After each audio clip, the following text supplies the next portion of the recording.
ค่ะพ่อแม่พี่น้องอันนี้ดอกบักเขียบดอกบักน้อยหนาปะตุยกับปีแม่พ่อแม่พี่น้องหมู่บ้านปะตุยกับปีเห็นเพิ่นบานอยู่เด้บานเสร็จแล้วพอมามื้อนี้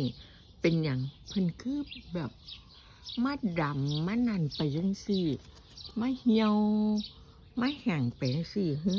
มันแปลว่าจังใดพ่อแม่พี่น้องแปลว่าจังใด ปะตุ้ยกับปีก็งงปะตุ้ยกับปีก็หลงดีใจว่าเป็นดอกแล้ว เดี๋ยวจักหน่อยก็สิอันติดเป็นหน่วยเป็นนั่นไป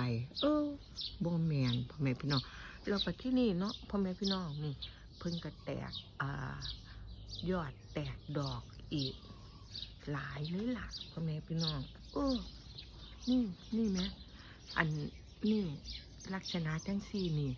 สิแปลว่าจังใดอีกหลายเนี่ยพ่อแม่พี่น้องสิแปลว่าจังใดสิแตกหน่วยแตกนั่นบ่แตกอันดอกแตกใบธรรมดาแตกกิ่งแตกก้านธรรมดาพ่อแม่พี่น้องปะตุ้ยกับปีกับบ่ฮู้เนาะค่ะ